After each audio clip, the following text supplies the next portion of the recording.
আকিদার বক্তব্য দিতে গেলে আপনারা যেটা মনে করেছিলেন ওইটা না, কিন্তু আকিদা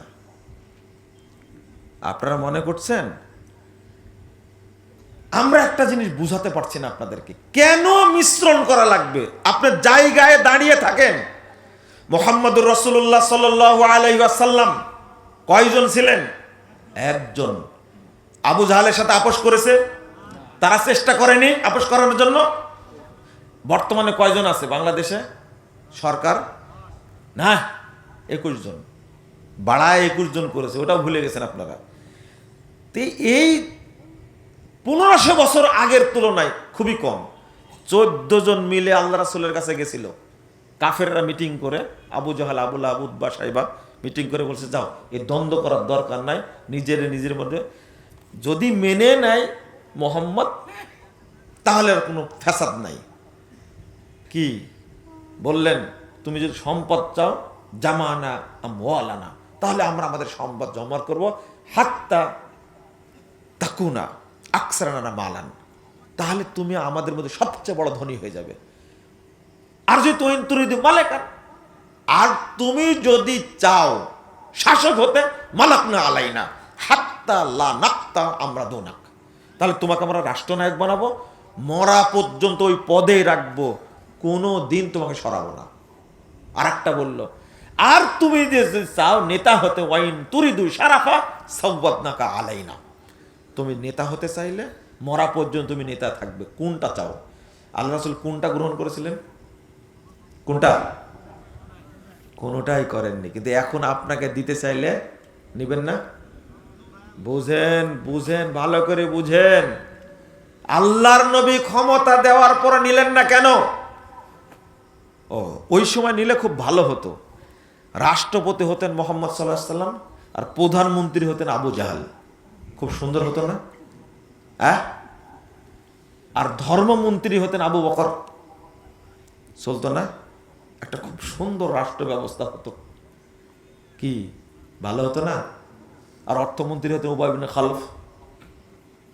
আর স্বরাষ্ট্রমন্ত্রী হতো কে? কে? আবু লাহাব। এইরকম একটা সুন্দর রাষ্ট্র ব্যবস্থা হলে কেমন হয় বলেন না? কেমন হয়? ভালো হয় না? এই যে রাষ্ট্র ব্যবস্থা। আমাদের ধর্ম উপদেষ্টা আলেম মানুষ, কিন্তু তাই না? কিন্তু আলেম মানুষ হলেও এই বাংলাদেশে যে সংবিধান এখন বলছে, এই সংবিধান বাতিল করতেই হবে, বলছে না? হ্যাঁ। কিন্তু আমরা কতদিন থেকে বলে আসছি সংবিধান বাতিল করেন। এই সংবিধানের যে শপথের কথা বলা হয়েছে, ওই একবার শপথ করলে ঈমানও যাবে, ইসলামের যে ভূত গোষ্ঠী সিদ্ধে যাবে। সংবিধান শপথ চলবে না। 2, পরের দিনই স্মৃতিসৌধে গিয়ে হাজির। কোথায় হাজির? কোথায় রেখে আসছেন ঈমানটাকে বলেন তো? ঈমানটা কোথায় রেখে আসছেন? কথা বলেন না কেন? পারবেন না? বাড়িতে রেখে আসতে না? হ্যাঁ, ঠিকই বলেছে, ঈমান বাড়িতে রেখে আসছে। এরপরে গেলেন শহীদ মিনারে। কোথায় রাখলেন ঈমান? ঈমান রেখে তো হিজরত করা যায় না রে ভাই। এবার কি হলো? এই বাংলাদেশ সংবিধানের মধ্যে কত নোংরা মিথ্যা ঈমান চলে যাবে সেই কথা আছে। আপনি যদি শপথ করেন আমি এই সংবিধানের স্বার্থ সংরক্ষণ করতে প্রতিজ্ঞাবদ্ধ, আর নামাজ দরকার হবে না, ওই গেছে। এই কথা বলা মাত্রই গেছে। এই জন্য কখনো আপোষ করে ইসলাম চলে না, চলবে না। ওই ইহুদি খ্রিস্টানরা প্রকৃত কাফের না। আল্লাহ বলছেন, আপনারা তো বুঝবেন না, যে বেনামাজি সে বেশি খারাপ না একটা বিধর্মী বেশি খারাপ? বলেন তো। বেনামাজি বেশি খারাপ কেন বলেন তো? পারবেন না আপনি বলতে। কেন বেনামাজি বেশি খারাপ বলেন? বলতে পারবেন না। বিধর্মীকে হত্যা করা আমার উপরে কি ওয়াজিব? বিধর্মী কি মুরতাদ? না। কিন্তু এই 2 পায়া জানোয়ারটা হলো মুরতাদ, ওকে হত্যা করা ফরজ মুসলিম শাসক তাকে হত্যা করবে বেনামাজি। এটাই হলো এই অমুসলিম আর বেনামাজির পার্থক্য। বুঝেছেন এবার আপনারা? ওকে হত্যা করতেই হবে, ওকে হত্যা করতেই হবে। আপনারা এটা বুঝলেন না। আল্লাহ কেন বললেন ঈমান আর কুফর যারা এক জায়গায় করে, শিরিক আর ঈমান যারা এক জায়গায় করে, তাওহীদ আর তাগুত যারা এক জায়গায় করে, তারাই হলো অরিজিনাল কাফের। উলাইকা হুমুল কাফিরুনা হাক্কা। ওই বিধর্মের অরিজিনাল কাফের না, যারা ঈমান আর কুফরকে এক জায়গায় করে, তাওহীদ আর তাগুতকে যারা এক জায়গায় করে, আল্লাহ বলছেন এরাই হলো অরিজিনাল কাফের, এরাই হলো নির্ভেজাল কাফের, এরাই হলো প্রকৃত কাফের। আপনি বুঝেননি মনে এখন পর্যন্ত, বুঝতে সময় লাগবে।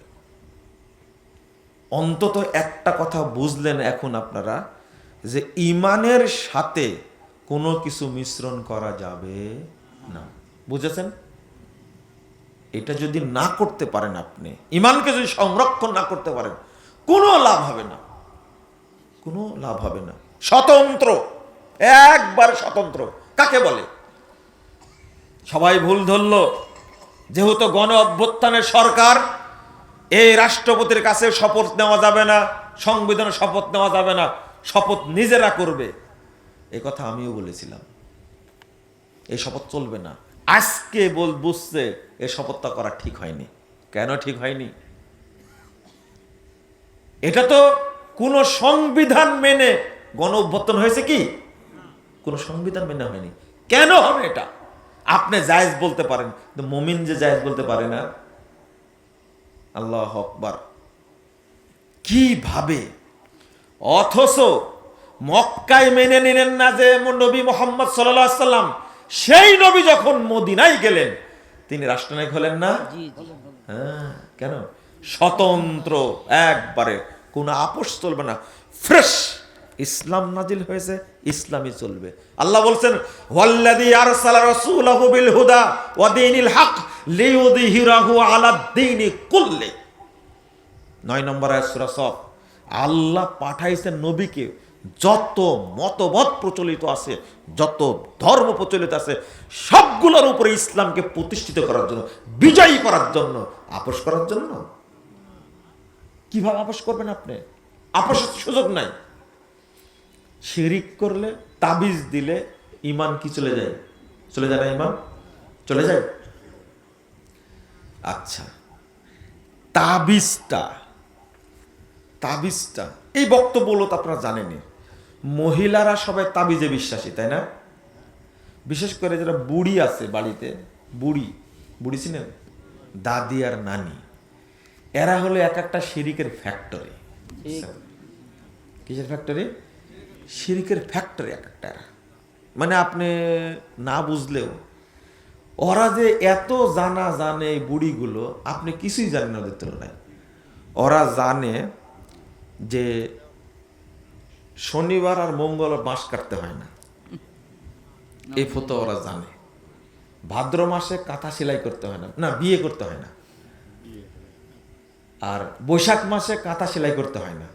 ও এত ফতুয়া জানে, আপনাকে ফতুয়া দিয়ে ঢেকে ফেলে দেবে, একবারে ঢেকে ফেলবে।